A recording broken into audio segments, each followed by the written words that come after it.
ഇതെൻ്റെ പെറ്റ്സ് ഷേരുവിൻ്റെയും സ്കൂബിയുടെയും പുന്നാര മക്കളാണ്. നോക്കിയിട്ട് നിങ്ങളെ കളറ്. അമ്മയുടെ ഒരു ചായയില്ല, അച്ഛൻ്റെ ഒരു ചായയില്ല. ഇത് അമ്മയുടെ പോലത്തെ അമ്മയുടെ വാല്, ഈ പട്ടിയുടെ വാല് വളരെ ചെറുതാണ്, ഒരു കുഞ്ഞു വാലുള്ളൂ. അതേപോലത്തെ ഒരു കുഞ്ഞു വാലുള്ളതും ഒരു വാലില്ലാത്തതും. പിന്നെ അച്ഛൻ്റെ പോലെ നല്ല സൂപ്പറായിട്ട് വാലുള്ള മൂന്നെണ്ണം ഉണ്ട്. 5 കുട്ടികളുണ്ട്, 3 ആണും 2 പെണ്ണും. എന്നാലും ഇറ്റങ്ങൾ എങ്ങനെ ഇങ്ങനെയായി ആവുമായിരിക്കും. ഇത് വെച്ചാൽ ഈ സ്കൂബിയുടെ അമ്മ ഒരു ഡോബർമാനും അച്ഛനൊരു ഡാൽമീഷ്യനും. അപ്പോൾ രണ്ടും നല്ല കറുത്തിട്ടാണ്. അപ്പോൾ അങ്ങനെ വരാല. അപ്പൂപ്പൻ്റെ അമ്മൂമ്മയുടെ കളറൊക്കെ വരാല, അങ്ങനെ വന്നതായിരിക്കും. അല്ലാണ്ട് വേറൊരു ചാൻസും കാണാനില്ല. നമ്മുടെ ഷേരുവിനെ അറിയാലോ, ഷേരുവിൻ്റെ വീഡിയോസൊക്കെ ഇഷ്ടം പോലെ ഞാൻ പോസ്റ്റ് ചെയ്തിട്ടുള്ളതാണ്. ഷേരു നല്ല സുന്ദരൻ, നല്ല വെളുത്ത്, നല്ല സുന്ദര കുട്ടപ്പനായിട്ടുള്ള പട്ടിയാണ്. നല്ല ലാബ്, നല്ല ഒറിജിനൽ ലാബിൻ്റെ ബ്രീഡാണ്.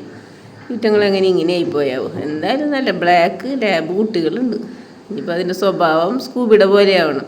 ഷേരുവിൻ്റെ പോലെ ആയിട്ട് കാര്യമൊന്നുമില്ല. ഷേരു എന്ന് പറഞ്ഞാൽ വരുന്നവരോടൊക്കെ നല്ല ഫ്രണ്ട്ലിയാണ്. സ്കൂബി ഒരൊറ്റാളെ കയറ്റൂല. നമ്മളെ ഷേരുവിനെ നോക്കി, ഇതാണ് ഈ ഷേരു എന്ന് പറയുന്ന ലാബ്. ഇതിൻ്റെ കുട്ടികളാണ് ഇത്. ഇതെങ്ങനെ ഇങ്ങനെ സംഭവിച്ചു, എന്തായിരിക്കും കാരണം? അങ്ങനെ വരാല, ജീൻസ് ട്രാൻസ്ഫർ ആവുമല്ല, അങ്ങനെ വന്നതായിരിക്കും. എന്നാലും എൻ്റെ സ്കൂബി ഇതേപോലെ ഒരു 5 എണ്ണത്തിന് ഉണ്ടാക്കിയാലേ നീ. 5 എണ്ണം നല്ല കരിമുട്ടികൾ എന്നുവെച്ചാൽ വെൽവെറ്റ് പോലെയാണ് കേട്ടോ. നല്ല ലാബിൻ്റെ അതേ രോമങ്ങളൊക്കെ ഉണ്ട്. എൻ്റെ സ്കൂബിയുടെ പോലെ ഒന്നല്ല, നല്ല വെൽവെറ്റ് പോലെ നല്ല ഫ്ലഫി ആയിട്ടുള്ള പട്ടിക്കുട്ടികളാണ്.